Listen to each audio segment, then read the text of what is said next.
I chose the CETL Best Practices workshop because as a faculty member, advising is a vital part of our job.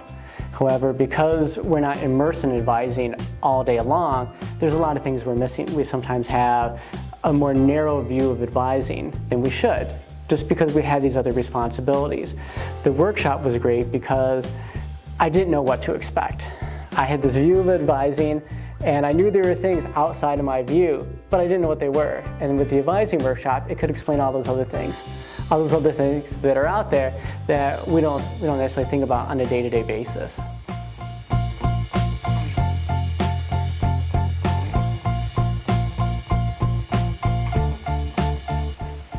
One of the benefits of going through the process is learning about advisors, university advisors, what they have to go through, the students they talk to, all the information they have to provide to students. And it seems like a really daunting task to have to take on.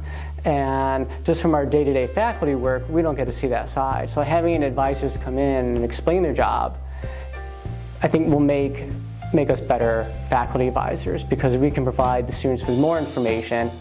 And knowing what the university advisors have to go through, try to ease their burden a bit and provide students with better information but also more information. When I started as a faculty member, we would advise students and we would have the STARS, the degree audit reports. But no one really explained it in depth. We could find the area that's our major and figure out, okay, these are the classes they have to take.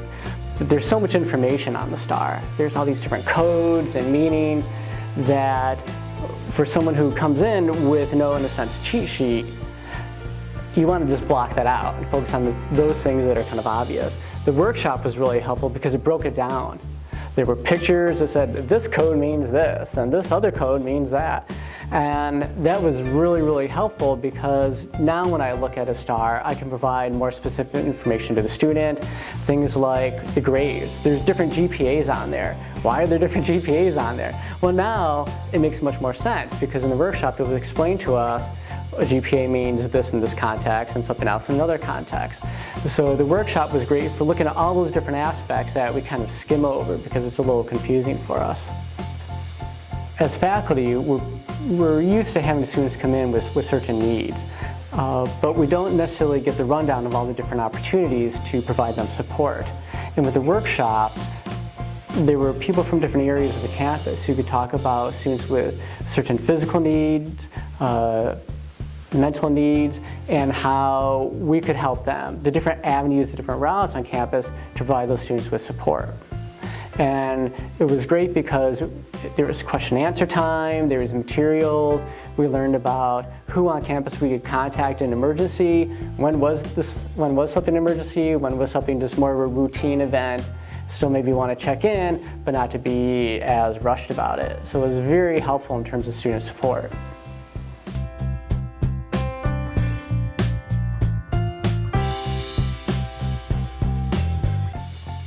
Since completing the certificate, I think I've become a better listener.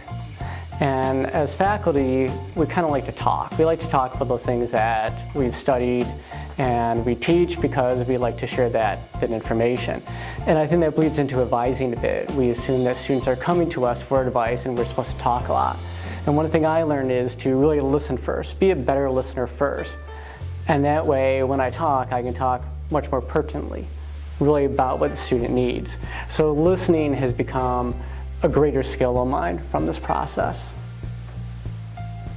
Since going through the process, I've tried to better align the time available to the student to what the student needs. So in the past, if a student contacted me about it, advising, I might have said something like, hey, come by at 10 o'clock, I'm available.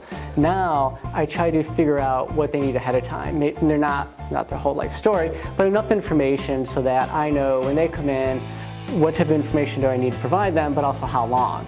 I didn't think about the how long as much. Some students only need 15 minutes. Some students need at least an hour. But by doing that listening and finding out ahead of time, I can better block out my time for different students with their different needs. I would recommend the workshop for every faculty member, whether they're new to the university or they've been here for decades. I would highly recommend it for anyone who's coming up through the tenure process, because it would benefit them so much that they would become a better teacher, a better advisor, but also just the package they put forward for tenure, it would show their commitment to the craft.